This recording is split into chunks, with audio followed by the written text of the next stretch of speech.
What's up, good people? It is Justin Strickland. I'm back with a banger episode, one that's been in the making for a minute, man. Shout out to Cool Excellence. Y'all be rocking with me, man. I love y'all. I got an amazing guest with me today. The lovely Arelia is sharing space on the pod. She is on the ladder, and this is amazing. This song has been months and months in the making. Yes. And I'm super excited to have you.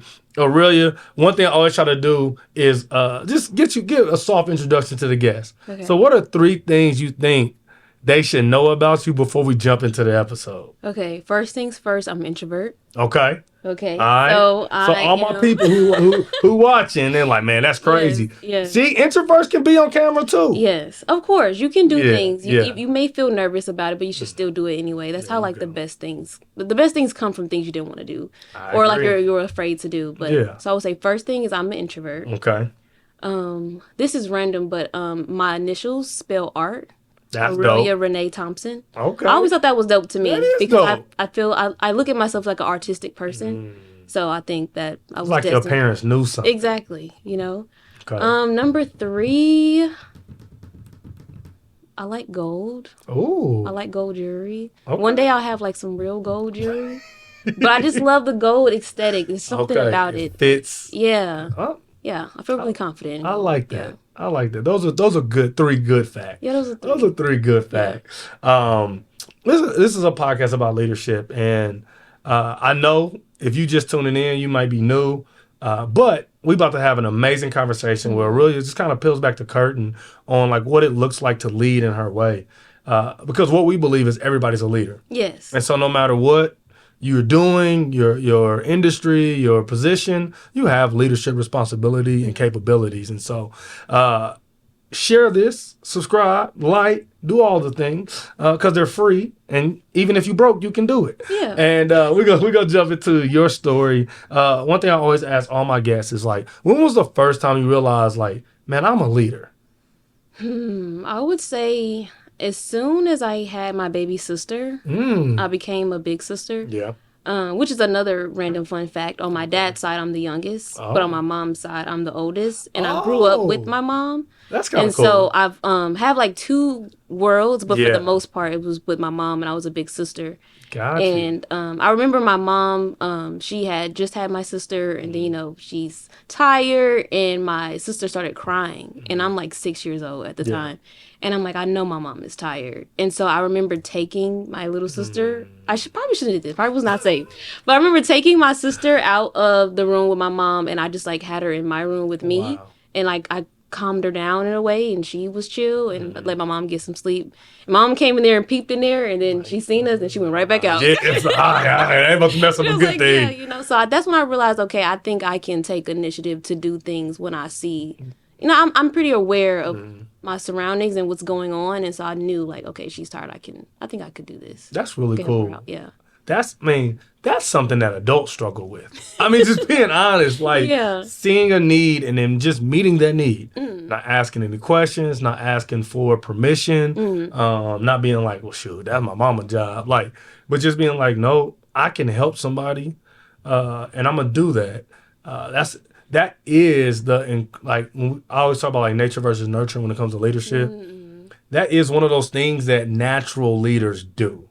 Now, you can nurture that in people. Yeah. But at 6, that's natural. That's just being like, man, mom's tired, man. I can take care of her, baby. Yeah. For at least 30 minutes. Just make sure she can be quiet. She can calm. She Like, will why not? be She's my little alive sister. When mama wake up. Yeah. That's really cool. And I love that you like learned it in a setting or in a instance that wasn't like intentional leadership role. Like it wasn't like at school you're the line leader, Yeah. on a sports team you're the captain. You're just at home with mom and was like, hey, I can help I can make something happen here.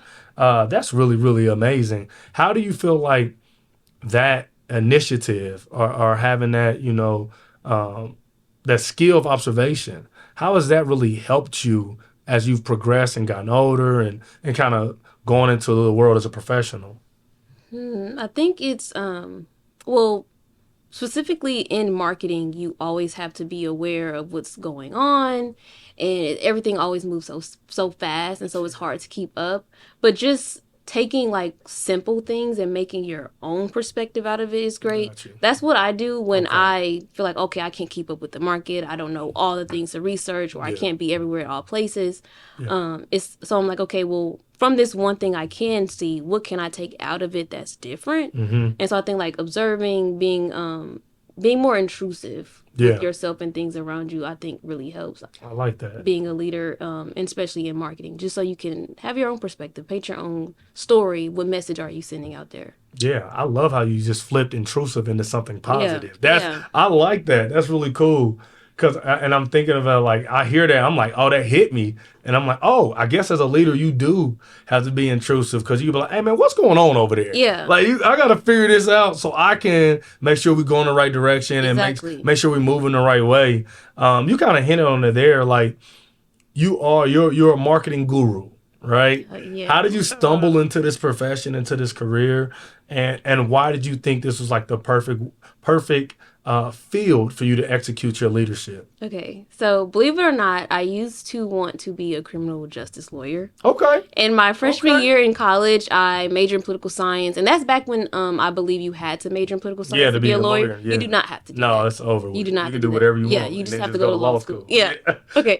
So I'm like, oh yeah, I'm gonna be a criminal justice lawyer, major in political science, and then I started to once again study like what is the actual job flow. I'm a long-term thinker, so I'm like, what is this gonna look like in the next 10 years? Yeah. Researched School. that, and I was like, that's not really my.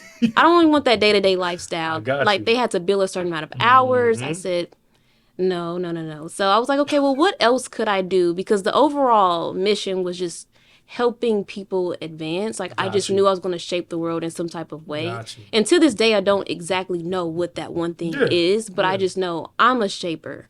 Like I'm here to build things. I'm here to shift what's happening. Yeah.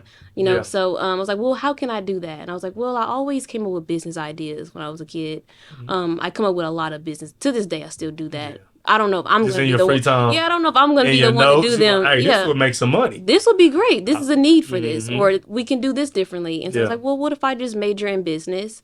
And then I was like, well, I don't want to just own a business or just like I had something deeper to it. Yeah. And so I learned you can get emphasis in things. And so they ran it all down to me, and I did an emphasis in marketing. I learned about marketing, and it sparked a very artistic part of business. Got I you. think Yeah. like the messaging, the storytelling, the campaigning. Even if you're not the photographer itself, but strategizing how the photo shoot should look, what the colors are. And I was like, okay, yeah, that's something I would definitely love to do. And so Yeah. I went deeper into that and never looked back. So before that, did you consider yourself creative or into art? So that was already a Yes. piece of who you are. Yes. Why was like that not your initial pursuit? Yeah, I wanted to. I mean, to this day, I still think like maybe one day I'll retire and just be a painter. Okay. And just drink tea on the porch. Yeah. But I didn't know that you can be an Professional. artist. Yeah, and like actually make that into a career. I just always thought that was just something. That's a hobby. Yeah, like when you think of like the really known like artists or They painters. Yeah. No, for real though. Like with art, you're like, this is a Picasso. yeah, Well, when did he live? 300 years ago. Yeah, it's like I don't know that. That's fair. You know, so I just never imagined that, but I would have loved to do that, and I still think that I personally try to always put my artistic self inside my marketing. Yeah. I want everything to feel like it's art, it's being created, and sometimes it's not all the way resonance in marketing, because sometimes it's like, okay, well, just do the funnel, just complete the goal, and I'm like, well, how can we make this art? Like, you know, but yeah, so I Make do money. you know, like is this going to sell? Yeah, It's like, yeah. Okay, Yeah. but yeah, so I try to make sure that I get fulfilled in that way through marketing. No, that's really cool, because I'm thinking about like just you stumbling, it sounds like kind of just stumbling into marketing, but marketing really is like the mesh of business and art. Like marketers are artists. They get to create pictures and they get to illustrate brands for people. Like marketers get to decide how we view companies. And so that is an art form, right? Like the better marketers get better perceptions for their companies, and that's probably kind of cool how you fell into that. But like, so business, I'm doing business, I'm doing marketing, I'm in school. when did you say like, man, I ain't applying for no jobs. I'm about to do this. Oh, I should have said that. I did not say that. Okay, so first it was into the job field. Yes, I Okay. applied everywhere. Mm. And I went to school in St. Louis, Harrisville State University, it's Yeah. a HBCU down there. Shout out to my people. And they had a great marketing program, and they also had HBCUs do not have an advertising program. Oh. And like advertising and marketing goes hand Yeah, in hand. yeah. And so they partnered with this organization called American Advertising Federation. Okay. And so from there, I went through like amazing programming. Like I won trips to New York. I won a was pitch living. competition. Yeah, it was really cool. That's cool. And so I really learned more about the advertising part of marketing. Gotcha. But the great thing about that, well, the worst thing about that is that I built my network in St. Louis. Oh, in St. Louis. In St. Louis, through New York, through LA, bigger companies, because that's where I spent that's where I basically trained. Your internships. Yeah, you know. Okay. But now it's like, oh no, I always knew I was bringing my expertise back to Kansas City. But you don't have a network in Kansas City. Yeah. So it's like, all the people you know that want to give you jobs. or they wanted me to go to New York. They want me to go to LA, and I'm like, You didn't want to do that. I didn't want to go to New York. Yeah. I love New York. Yeah. I didn't want to live in New York. I would have rather lived in LA, but really didn't want to live in LA. Yeah. I wanted to come back to Kansas City. So I'm here. You graduated, you riding the high, and then you're like, okay, no jobs are looking for me. I need bread. Yeah, I don't know anyone here. Because you've been going. Exactly. That's the other thing about college that I think is sometimes underrated. Is like, yes, especially when you go away for school, it's like, yes, you are learning, and that is amazing. But like you're talking about like your network, and like my peers, they're not from Kansas City. They're not going back to Kansas City. My internships are in New York, LA. So I'll come back to Kansas City, although I have all this knowledge, because I've been gone for 4 years, and all the people I knew, they left. Yeah. I'm basically coming back as a transplant. Basically. And the city has difficult. changed in so many ways since then. I didn't really know the market at because you weren't even interested. Yeah, you was gonna be a lawyer when you left. So you might know some law firms as a rep, but you ain't even know market. So so it was. So you back home? I'm back home. I'm applying to all these jobs. If I am getting a response, it's a no. When we think about the market, it's like the Kansas City market, they're competing with bigger markets and they're becoming a bigger city, but they're not there yet. So they don't really want to waste money on someone who doesn't have all this experience. So just graduating without little to no experience actually in the field, it's like, oh no, they wasn't going to waste any salary on me. And which is fine. I was like, okay, well, I still have my degree. Yeah. I still know things. I can get experience through myself. And so I just went freelancing. Okay. And jumping off that cliff, when you like, I'm not putting in no more applications. It's just me. Yeah. What made you go there? Because I know some people who just still put in applications. And they're like, nope, I got to work for somebody. Yeah. What made you go, man, I could do this? I believe it was a part of myself, and then also thinking about people who are looking at me like, you think of my little sister, my little brother. A lot of people, even while I was in college, is telling me, you don't have to get a degree to be successful, which you do not.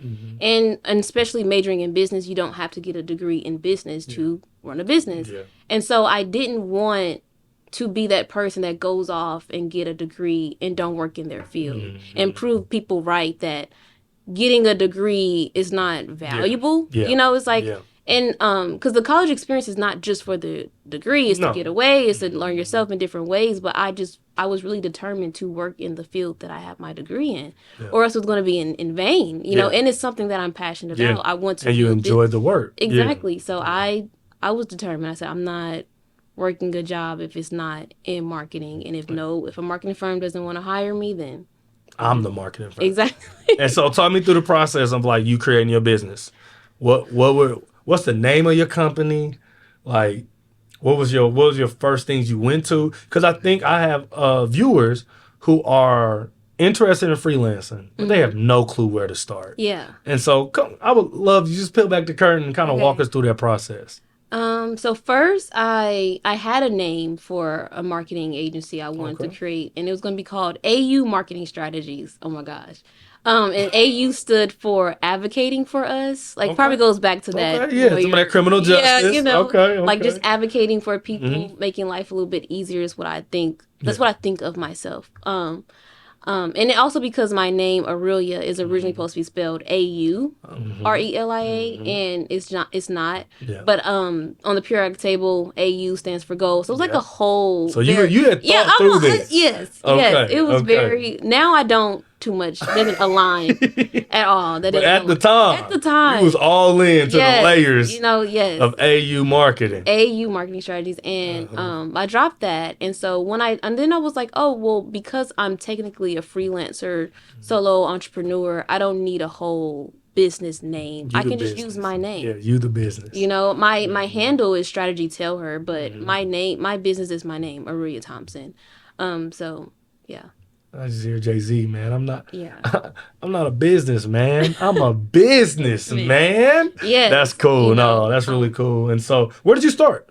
How did you go about getting clients, going out, putting yourself out there? Like okay, so the first year I didn't really have any clients. I didn't really know where to start, but it all started coming to me slowly. Yeah. To this day, if you just talk about being in marketing, people will be like, "Oh, I have a business. I need marketing." So like, but at the time, it would happen, and it's more about not finding the clients; it's the funnel. Yep. Like how do you continue to find clients? Exactly. How do you, when you find a client, you have that conversation. How do you actually get them to follow up with you? Move them past?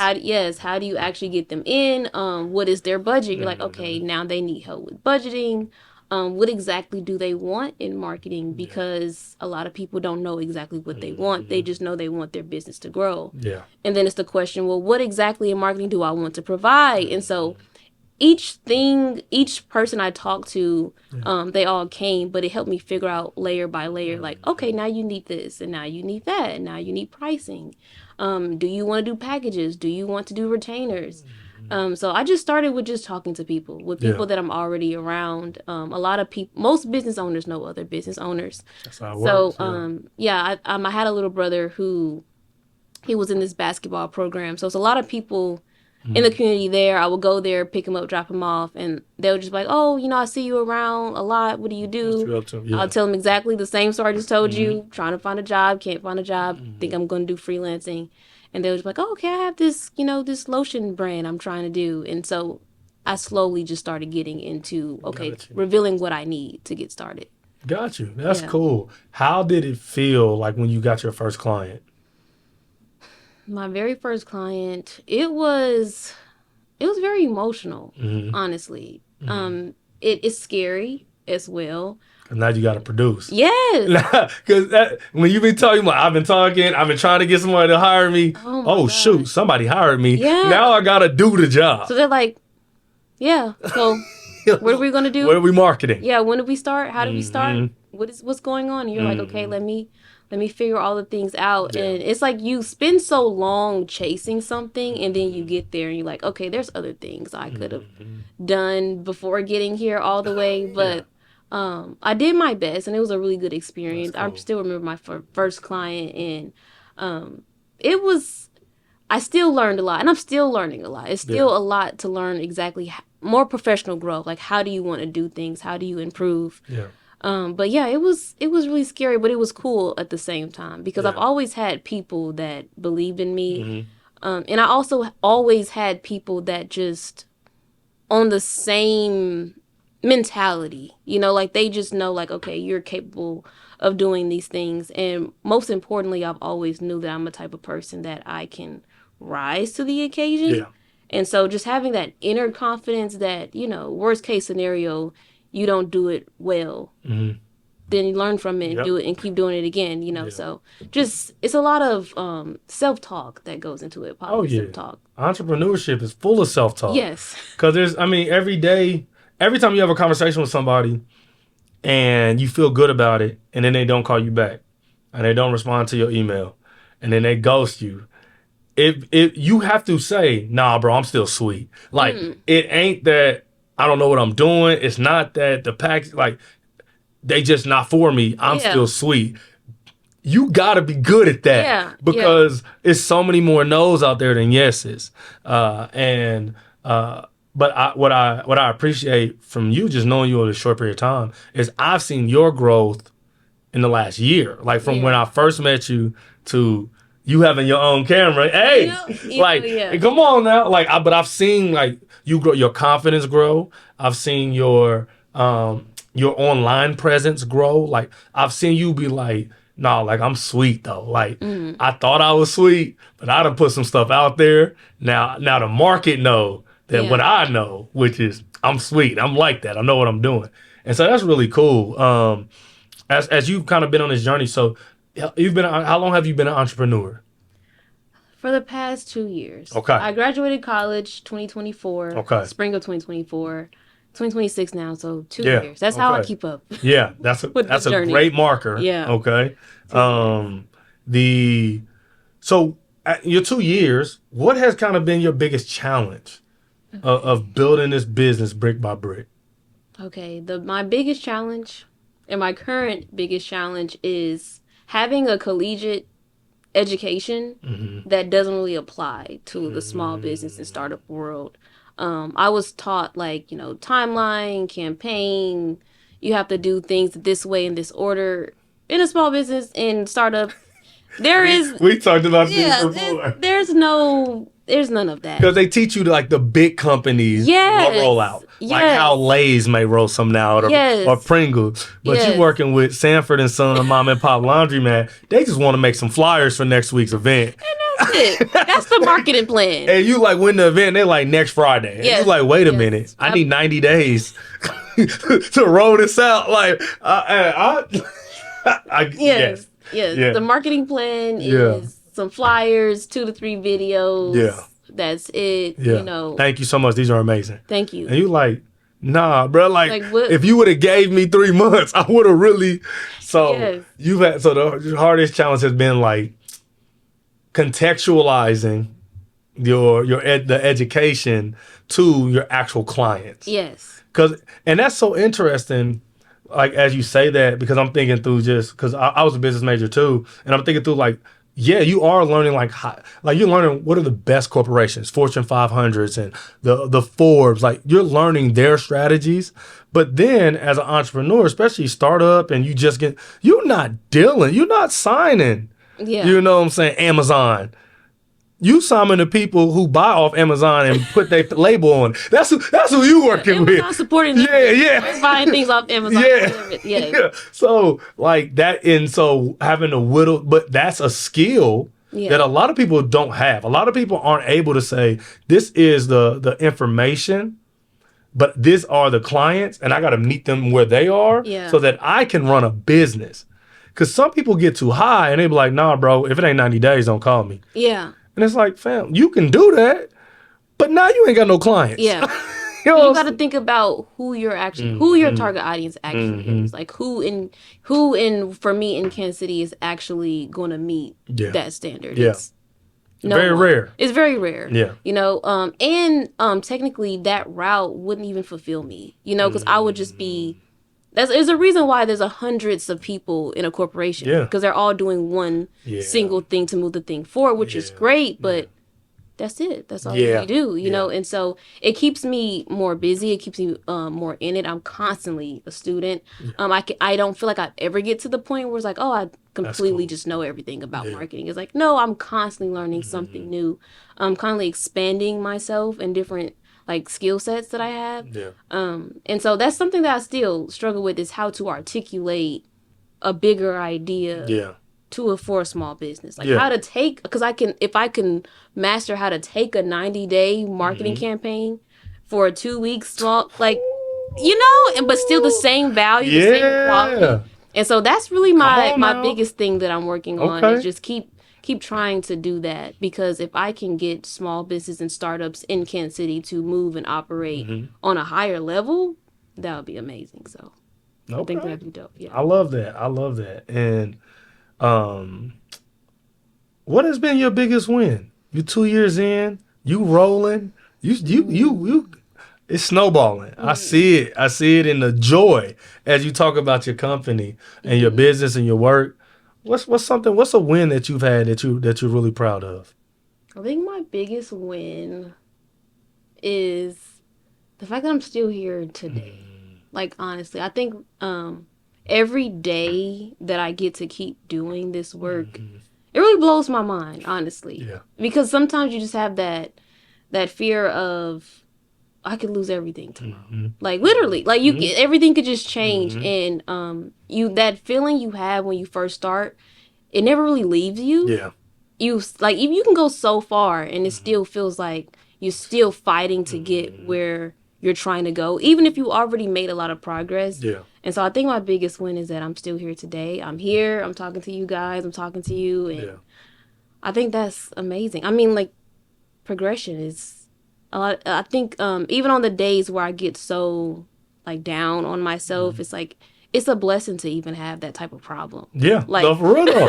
That's for real. you know, it's a blessing to talk. have clients and trying to figure out how to make the. You know, it was a time where I was crying and praying for. I ain't clients, have nobody. Yeah. and now I'm just like, okay, God, how do I make this client work? How do I get this work? How do I do this? And I just remember like it's a blessing to even have this. You know. Yeah. So No, that's super cool. I think that's my biggest win. That's super cool. And I think, like, for me, just I've been around a ton of entrepreneurs, and for about a decade, I've been back in Kansas City for about 12 years.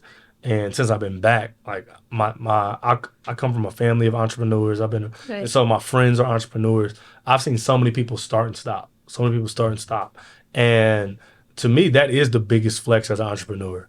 It's like, no, I'm still here. Yeah. Like, you know what I'm saying? Like, bills is paid. You know? You know what I'm saying? Edge is laid. Like I'm still in this joint. You feel me? Like, that is the flex. Like, I'll tell my big homie Nate. Shout out to big homie Nate, man. He got a red do-rag on, man. He's so hood. So, my homie Nate, though, like, Nate been around for like 4 or 5 years. Like, he's still here. So, like, he ain't got to go shoot for nobody else. He ain't got to go, like, no, Nate don't like getting up in the morning. He said, if you hit me up before 10, I'm not coming. Make your own schedule. I make my own schedule. You know what I'm saying? And if you come before 10, you on your own. Right? Like, that's like, and I've been doing it for years. That is the flex of an entrepreneur. Yeah. Is to say, man, like, no, like, the work I do for myself is enough to sustain me. Yeah. Which is, I'm jealous. You know what I'm saying? I'm still burning burning candle on both sides, but I am honored to be in the presence of someone who is doing amazing things. I want to honor your time. You got places to be, marketing strategies to implement. Yeah. Can you tell me? I got people who want to do freelance. They want to start on their own. Can you give them 3 pieces of advice on how to get started? And how to sustain themselves as an entrepreneur. Okay. First things first, ground yourself.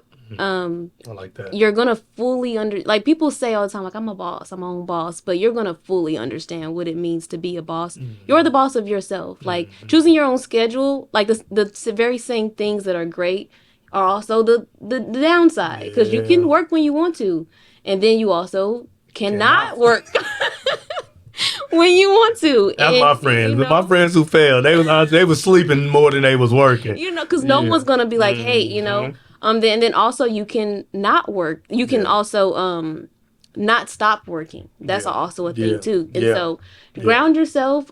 Be prepared to be your own boss and tell yourself what to do, how to do it, how you want to do it. If something's not working within your program, you are the creator of it. So you have to change it. You have to constantly make those changes. And I would say number 2, document everything. Create SOPs early. You know, because I work with founders literally for a living. They don't be doing it. They don't have it. And so you come in and they want you to do things a certain way, but it's not documented. You know, you spend a lot of time being your own boss, being your own system. So if you document things, when it's time for you to grow, to make your own team, you can say, hey, this is how I've been doing it for the past year or 2. So I would say that's something that people did not tell me. And I did do that. I documented everything. I wrote a lot, but just documenting how you do things, what works for you. Yeah. Number 3, I would say find your team early. Like, your team is not just people that you pay. It's the people that just make your job better. So find other people that are doing what you're doing. It's really great to body double with people, co-work with other people, share ideas with other people, find a mentor. Just find your team in your own way. Like, I love that. That's the top 3. I love that. Yeah. Really, you top 5, bro. You Oh, top thank 5. you. Thank So you. I always like to repeat back because you dropped some really good gems, and I want to make sure people got it. First thing you said was ground yourself, which Yes. I love because if you don't know who you are, the market, the world will try to tell you who to be. And you can end up someplace you don't want to go. And so I love the idea of like ground yourself so you know exactly who you are. I love the SOPs. That's Yes. something I'm big on. I got SOPs for a whole company that I don't have. You know what I'm saying? That's amazing. I got them. Like, That's amazing. 20 people, if I can afford them, I know exactly what you would be doing. Yeah. So I love that because you're right. It's better to have the SOPs when it's time to grow and then be ready to grow and not have the SOP. Because you end up playing catch up and you end up stunting your momentum when you don't have that. So standards or procedures, have things written down so that someone that doesn't know you can pick it up and understand your company's flow. And then I love your last one because it is so real and it's so interesting that like so many people just skip it. They just like over their head, don't think about it. But it's important. Yeah. It's important. And so I hope you wrote those things down because if you didn't, you out of luck. You out of luck. You got to rewind. You got to recatch it. Tell people where they can follow you, how they keep up with you. Cause all my 30 followers, we're gonna blow. Okay. We're gonna blow you up. Yes, So, thank you. Go ahead. Okay. Go ahead. This is your camera. Talk to them. Yes, I would say the best way to reach me is on Instagram at Strategy Tell Her. That is Strategy STRATEGYTELLHER. Strategy Teller on Instagram. DM me, comment, do some things. I'm here to always talk about different business ideas. Yeah. And then I also have my calendar in my bio if you ever want to just like have a call and talk about. Come on now, boss. just book me. You know what I'm know, saying? like, just yeah. book. If you want to hop, just book me. You know, we're all busy these days, so a simple link just. We all ain't busy. You know what I'm saying? Everybody ain't busy. But I like that you are. Everybody else ain't busy. You know, so just get on the calendar. It would be the best way as well. But yeah. Instagram, Arelia Thompson. Dope. And so for me, if you're an entrepreneur, you a budding entrepreneur, you need someone like Arelia. Like, this is the secret sauce. If you want to like how they business growing up, they got somebody like Arelia on they side. And so hit her up, reach out to her, shoot her a DM. She's an amazing person as well as an incredible creative and marketer. And so if you're trying to build your team, if you can afford her, because today's price is not yesterday's price. Book you a call, slide in a deal, try to make something happen. Until next time, man, I appreciate y'all for hanging out with us. Holla at y'all, man. Peace.